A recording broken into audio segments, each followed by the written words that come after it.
पापा, क्या आपके पापा भी आपसे ऐसे ही प्यार करते थे जैसे आप मुझसे प्यार करते हो? हाँ बेटा, सब मम्मा पापा के लिए अपने बच्चे इतने ही प्यारे होते हैं। पापा, मुझे अपने गुजरे समय की कोई कहानी सुनाओ।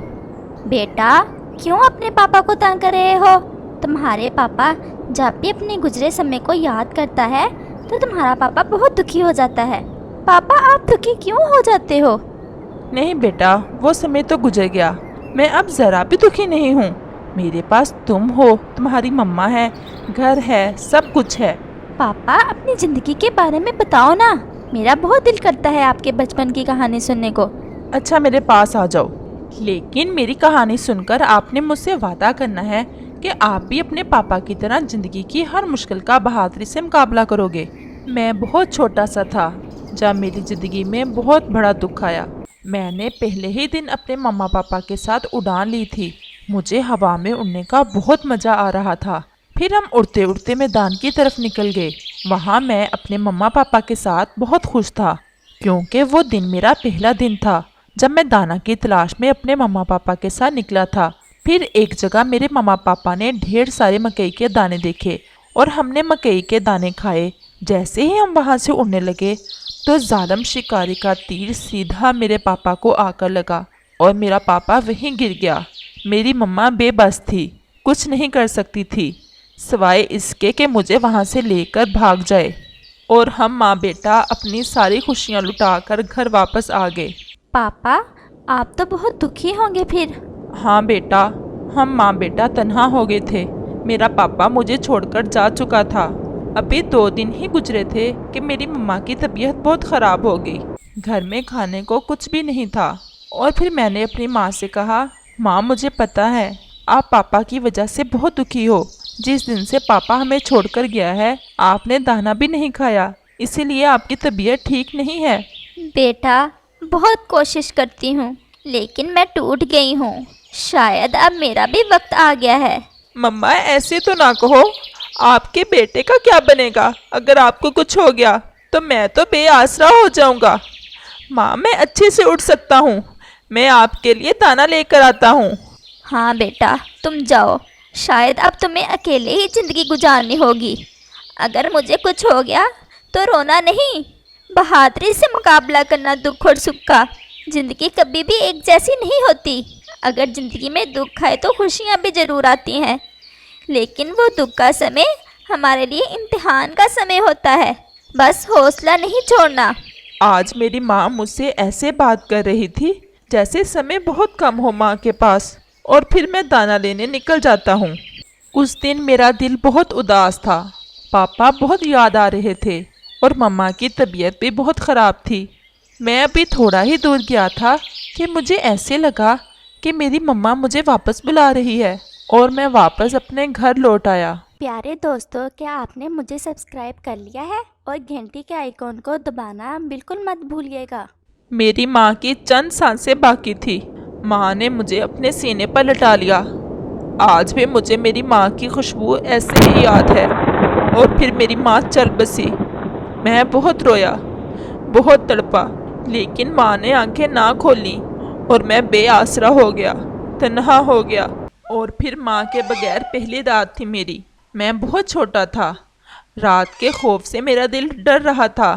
पास में ही कौवे का घोंसला था। मैं वहाँ चला गया और कौवे से कहा, कौवे अंकल, पहले मेरा पापा चला गया और आज मेरी माँ भी मुझे छोड़कर जा चुकी है। मुझे बहुत डर लग रहा है। प्लीज आज रात मुझे अपने घर में रहने दे। तुम ठहरो, मैं तुम्हारी आंटी से पूछ लूं। चिड़िया का बच्चा है जिसके मम्मा पापा मर गए हैं, रात रहने का कह रहा है। अगर दया करनी ही है तो मुझसे क्या पूछ रहे हो? पहले बहुत बड़ा घर है तुम्हारा। अगर आज रात रख लिया तो कल भी यहीं रहेगा वो। मैं ये सब सुनकर कौवे अंकल के आने से पहले ही वहां से चला गया।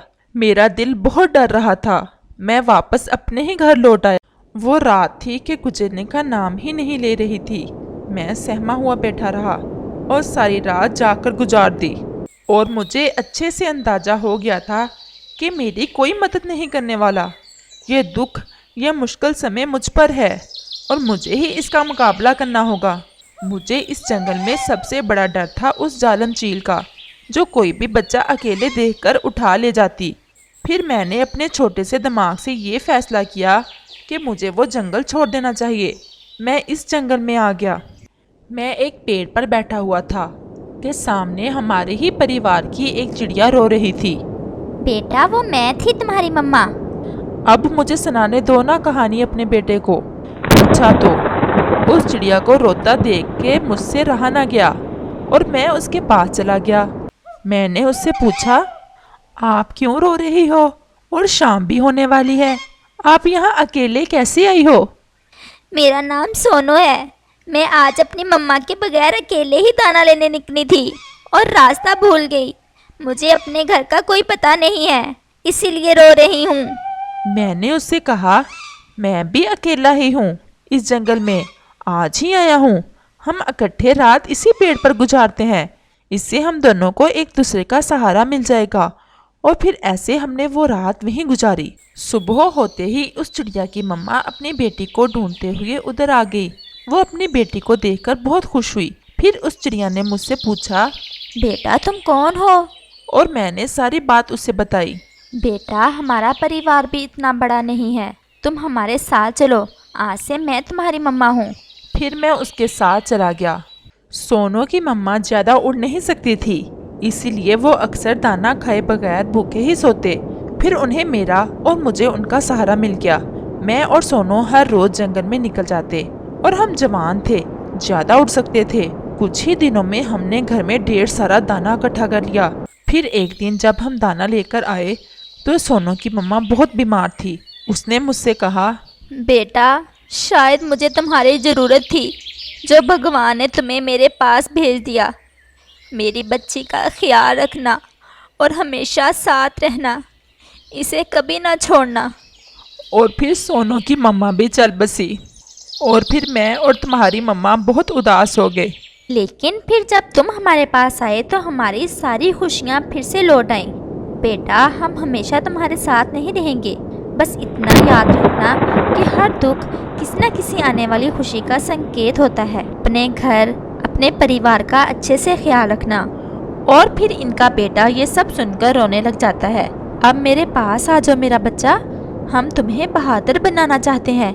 और तुम रोने लग गए और फिर सब परिवार मीठी नींद सो जाता है।